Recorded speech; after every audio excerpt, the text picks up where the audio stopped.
Welcome to this revision screencast for the A2 SY3 exam paper.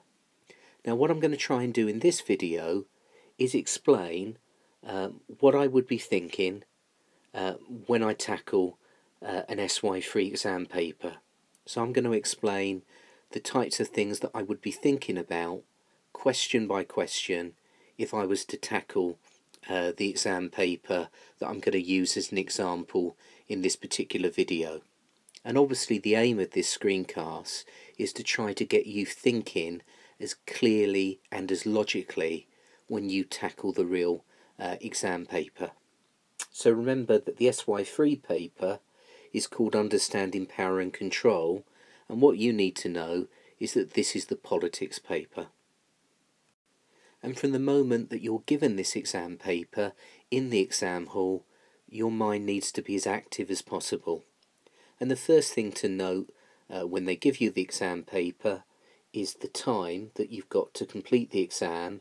And remember, it's an hour and a half, and time management in all exams is critical to examination success. Also on the front cover of the exam paper, you'll see these instructions to candidates sitting the exam. So the first instruction is to use black ink or a black ballpoint pen, so make sure that you take at least a couple of black pens with you to the examination hall, because you don't want to waste time putting your hand up and asking for a spare pen from the invigilator if your pen stops working, because that will be a waste of your precious time. The second instruction is a reminder that this paper consists of one compulsory question and a choice of extension questions for each option. So what this means is that there's a compulsory 15-mark question that you have to do, and then there's a choice of two 45-mark questions, and you pick one of those 45-mark questions as your longer essay question. The next piece of advice is a reminder once again about the importance of time management, and I'll talk about that in more detail in a moment. And then it says to write your answers in the separate answer book that is provided. So in addition to the exam paper, you'll be given a booklet in which you write your answers. But you can still make a mess of the exam paper, in fact do that, so you can highlight and underline keywords in the exam paper. The last section at the front cover of the exam paper has a bit more information for candidates. Couple things to note at this stage. They're looking for the quality of your written communication. So I'd be thinking at the beginning of the exam about how important it is to structure my answers by doing a plan and making sure that I use key terms in my answer. And then finally, it says that credit will be given to recent public debate and research publications. So recent public debate is a reminder that they like candidates to use relevant examples from the news and from current affairs. So any recent news and current affairs that you can apply to the questions will be credited by the examiner. And this reference to research publications is a reminder to use evidence in your answers. So to make sure that, for example, you're making reference to key studies and name sociologists in your answers. So when the exam starts and you turn over your paper, the layout of the paper will look like this. And the first thing to note is there are actually three options within the paper, but you only do the option on understanding politics. So the other two sections that you'll see on the exam paper on crime and health and disability, these are for students who've been taught these options instead of the politics option. So mentally blank out the sections on crime, health and disability. In fact, even looking at these questions is a waste of your precious time. You just focus on the politics section. Now, one of the things that I would be thinking as I turn over the exam paper is the importance of time management. So I've got a 15-mark question and a 45-mark question. And my recommendation is to spend around about 25 minutes on the 15 marker and then 65 minutes on the 45 marker. And you're going to need to read the questions carefully before you start writing. Highlight the command words and any key sociological terms that are used, and you've got plenty of time to do a plan for both of the questions. So I recommend about 5 minutes to plan the 15 marker and then 10 to 15 minutes to plan the 45 mark question, and that will include the time that you will need to take to make up your mind about which of the two 45 mark questions you're going to select. So this is what the politics section of the SY3 exam paper will look like, and this is the section that you need to answer. And you need to read every word in each question at least a couple of times. So think and plan before writing, underline, highlight the command words, the key terms that are used in each question. And remember that you've got to answer these questions, not the ones that you would have liked to have come up in the exam. So don't try and twist a model answer that you pre-prepared and make it fit these questions. Make sure that you answer these questions as directly as possible. So this is the 15 mark question. The command words are outlined and explained. And what this means is we're not looking for evaluation with the 15 mark question. We're looking for a really good descriptive answer. With this question, the examiner will be looking for both depth and range. So with this question, which is about the role of legislatures, you need to define the term legislature. Remember, the legislature is the part of the nation state that is responsible for making law.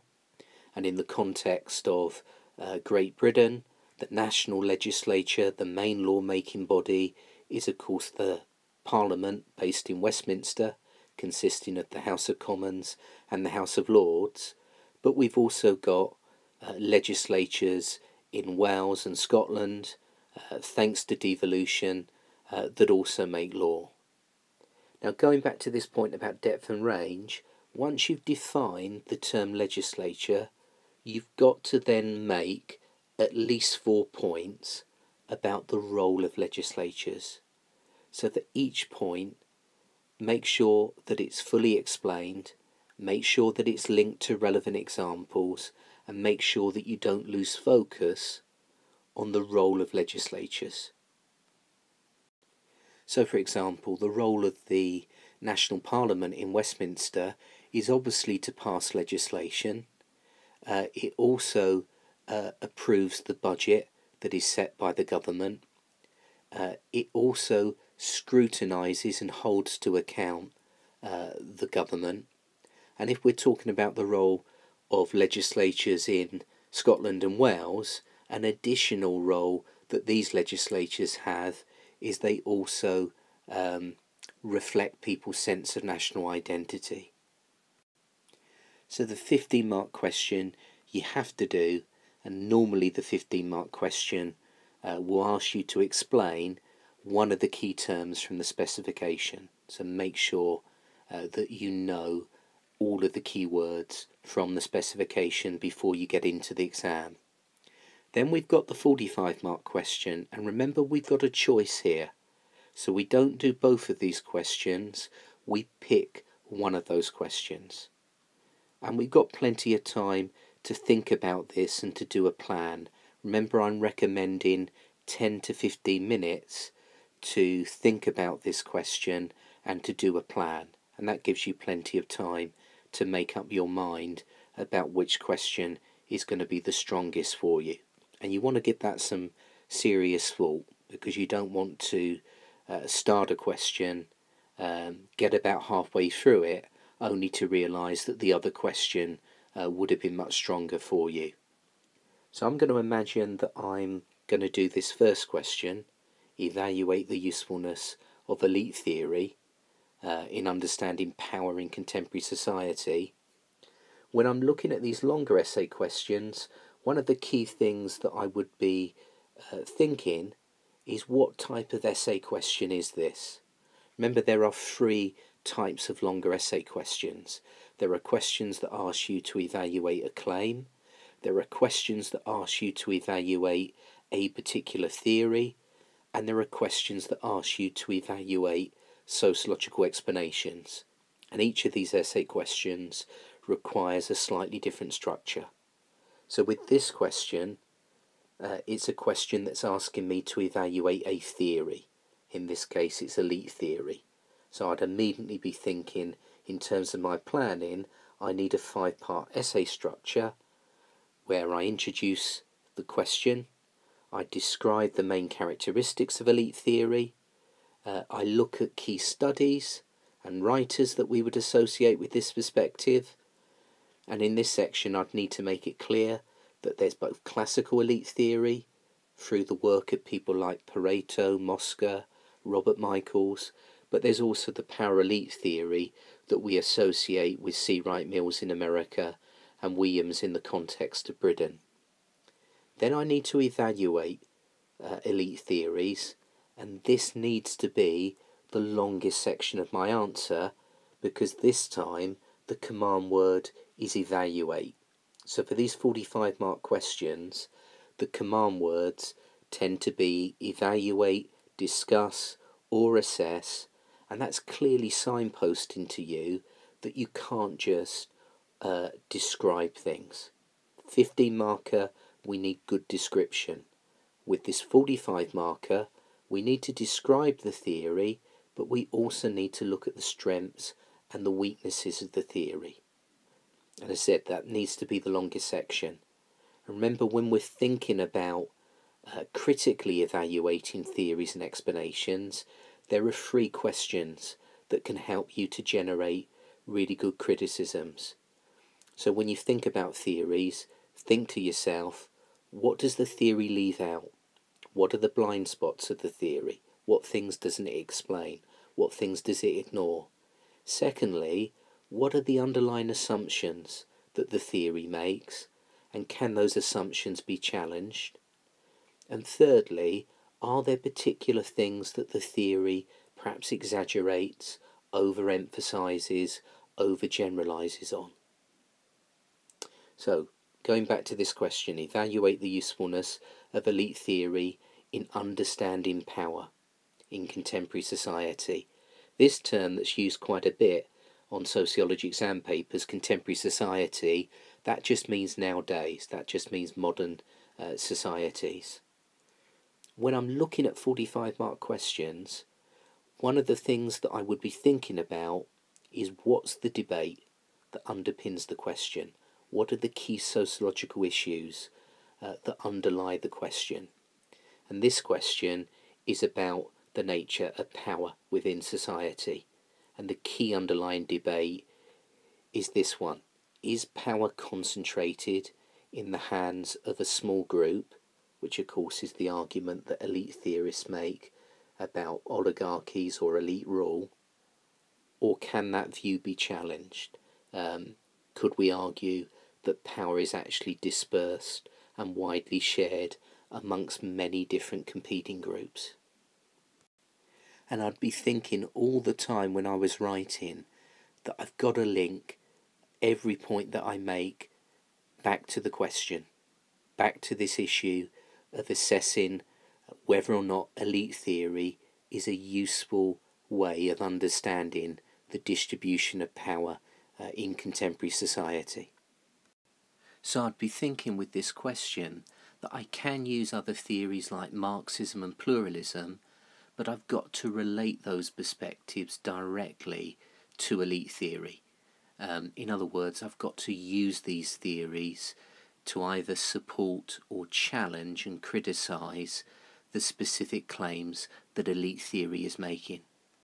Finally, if I did finish the exam with a few minutes to spare, what I wouldn't do is just sit there. If I finished the exam early, what I would be thinking is I need to go back, reread my work, check, think about whether or not there's anything that needs to be amended or any extra information that I could include. And this is important because the grade boundaries are really narrow, and 1 or 2 marks might make all of the difference. Remember to watch the screencast on exam technique for this paper. So there's another video that goes through exam skills for this exam paper in lots of detail, and that includes looking at all of the keywords on the specification and also the most common types of questions that examiners tend to set. And as essay writing is such an important skill for both exam papers, make sure that you've watched or re-watch both of the videos on essay writing. And finally, if you click on this button on iLearn, the SY3 Exam Skills and Revision, you'll find lots of really useful resources to help you with your revision, including all the past exam papers, model answers, glossary of key terms, and other things to really help you make your revision count.